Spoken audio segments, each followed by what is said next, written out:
Hello, everyone, and welcome back.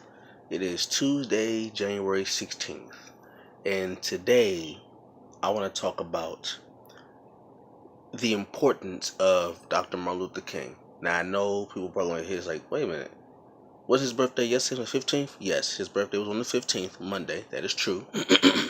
However, I'm doing this on a Tuesday purposely because I want to keep the memory of Dr. King alive and well.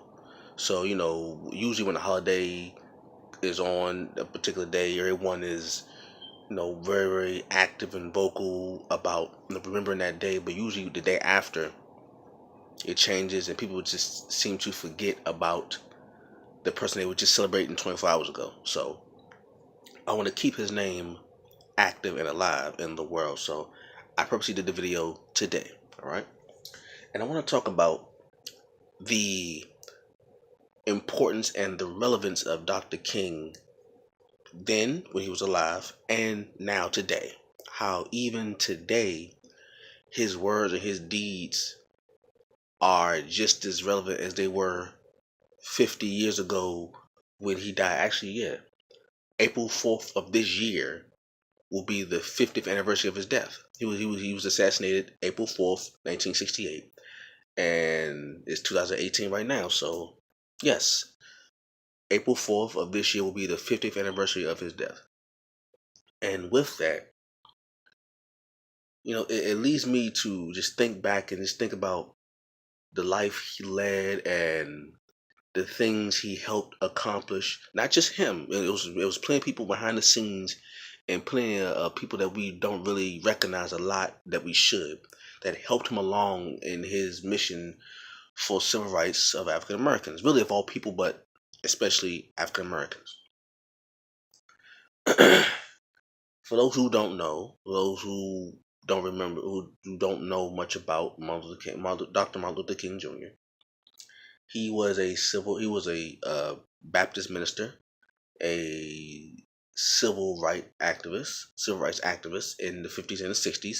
He helped um he helped lead the Montgomery bus boycott, which at that time blacks weren't allowed to sit in the front of the seats of the buses. You had to give up your seat and go to the back if a white person wanted that seat. Hence Rosa Parks. Um, he helped found it was a SCLC. He helped lead the march on Montgomery, Alabama, and Selma. He made everybody. A lot of people make the movie Selma. If people remember the movie Selma, they went over the bridge, right? He also helped lead the March on Washington when it wasn't really called the March on Washington.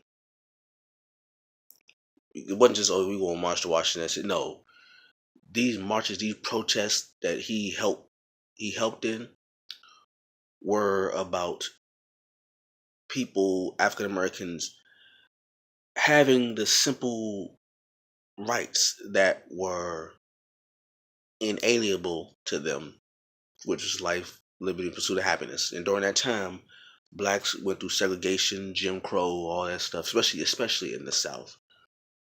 It happened in the North too, but especially in the South, it was heavy then. And he was pretty much the face of many movements. There were people behind him who helped funding it.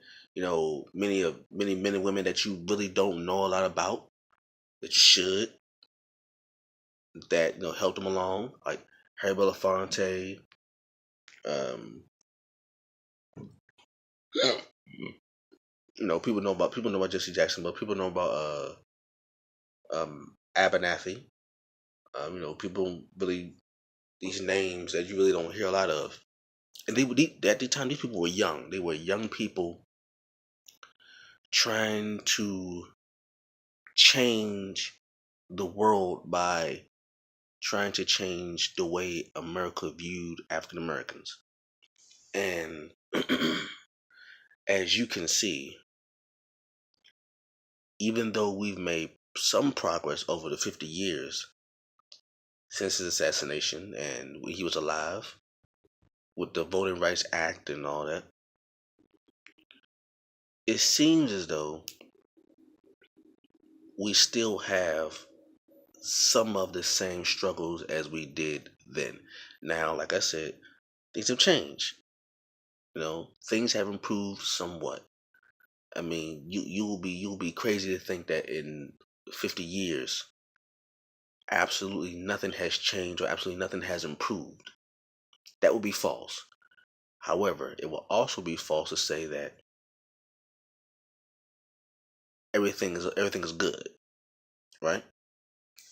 There's still some, actually, believe it or not, when you think about the March on Washington, Selma, the bus boy, well, not the bus boycotts, but the different protests that Dr. King was a part of.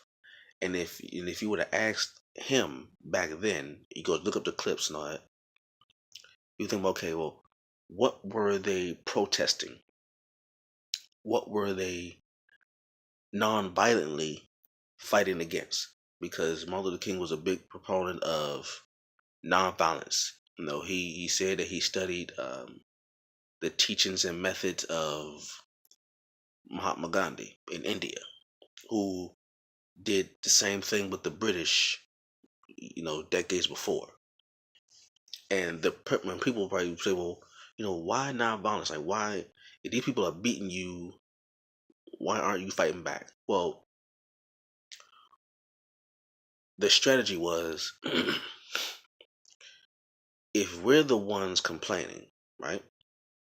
And the people that we are complaining about are beating us, literally beating us, then eventually the public will see this and say, wait a minute, why are they beating them? But these people are protesting, which is their right as a U.S. citizen. You have the right to protest, peacefully protest. The First Amendment, freedom of speech, freedom of press, freedom of protest, freedom of religion, all that. That's part of the First Amendment. These people aren't breaking any laws. These people aren't damaging property. They aren't inciting a riot. Why are they being beaten? See, that was really the plan of Dr. King and people that he worked with. That the public, the American people will see this and say, wait, these people are peacefully protesting, not breaking any laws. Why are these people being so violent towards the non-violent people? Then, when that happens, they will say, okay, well, let's hear the people out who are being non-violent. They're not breaking any laws, so let's see if there's a reason why they're being attacked like this. Let's talk to them. Thus, the dialogue, things like the Voting Rights Act and all that stuff. Like, things start to happen. Now, during that time, there were many people who did not totally agree with the Nonviolent Act. One most famously being Malcolm X. Even though Malcolm X and Martin Luther King had the same interest in mind, they just went about it different ways. And that's actually where a young Stan Lee came up with the idea of Magneto and Professor Xavier. He said it himself. Magneto and Professor Xavier in the comics for Marvel were a direct correlation from Malcolm X and Martin Luther King. Having a goal in mind, having one goal in mind, but going by different ways. Right? Now, back to today. We have groups like Black Lives Matter. We have individuals like Colin Kaepernick who were and are peacefully protesting today about literally the same issues that Dr. King was protesting in the 50s and 60s. same issues, but nothing has changed in the issues. And the same way they treated Dr. King in the 50s and 60s are the same way they treating members of the Black Lives Matters movement, Colin Kaepernick, things like that. Actually, as a matter of fact, they did a poll. They did a poll in the 60s, and they did a poll around this time when they asked the U.S. population, did they think that the protest from Dr. King was beneficial to the country? And I think it's about like 60% of the general population said no, it is bad for the country. They did the same kind of test, but for the Black Lives Matter movement, and just about the same percentage of people said no, this is bad. And people like Colin Kaepernick, who peacefully protested against the injustices of African Americans in this country, same thing Martin Luther King protested for. He did a peaceful protest, right? And in doing so, led to a big uproar with many people, and it led to a conversation amongst the public. The same people, the same percentage of people who thought ill of Dr. King, the same percentage of people who thought ill about Colin Kaepernick, they treated, well, they didn't totally treat Colin Kaepernick the way they treat Dr. King, because they did Dr. King dirty. By they, I mean the U.S. government. The U.S. government literally conspired to get rid of Dr. King, including assassinating him. This was proven by his family in the 1991, I think it was the 90s, where his family proved that the U.S. government conspired to assassinate him.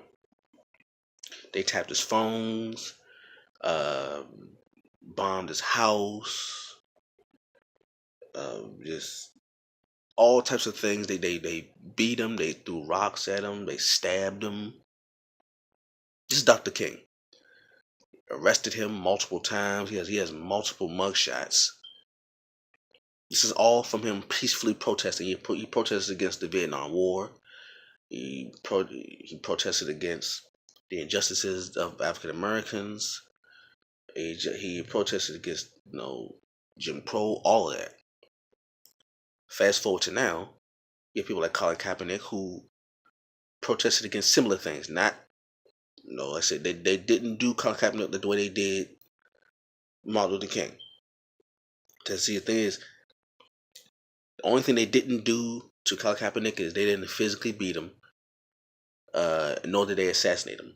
But sending death threats to him, maybe not. Well, like you said, government, because Donald Trump being president, he said he's openly said some things against Colin Kaepernick. Now, during that time, John F. Kennedy and Lyndon Baines Johnson was the president and vice president, then became president during the time of Dr. King in the 60s. They didn't openly do like as harsh as they were with Dr. King, but President Trump has been openly disrespectful to Colin Kaepernick. Openly. So what can we learn from this? One, we can learn from Dr. King's life that during his life, he was not always liked by he wasn't liked by everyone, including the government. Colin Kaepernick wasn't liked by everyone, including the government. We can learn that instead of being so harsh towards somebody, how about you sit down first? Even if you disagree with them, have a conversation with them. Don't just be disrespectful out the gate. Because Dr. King wasn't liked when he was alive, but now that he's dead, he was assassinated, and 50 years later, he's a saint. Dr. King is a saint in America. They're doing the same thing to Colin Kaepernick and Black Lives Matter. While they're around now, they are hated. But 50 years later, the American people will love Black Lives Matter, and people will love Colin Kaepernick. So we can learn a great deal from Dr. King's life. We need to heed his words. He preached love. He preached self-determination. During his at the end of his life, he began to speak up more boldly about the things that were going on in America. He began to have a deeper realization of the reality of America, and he began to speak on it. And that's right on time. He killed. So, that doesn't mean you should just stop being vocal about how you feel towards things that aren't right, that are literally illegal. That if the government is doing things illegal towards you or a group of people, that group of people or that person have a right to protest, to voice their dissent. And if that doesn't go, it also says in the Constitution that if the government does not uphold those laws towards the citizens, then the citizens can create a militia and remove that government. The people can do that. The people can literally remove the government if the government isn't doing what it is supposed to do by the Constitution.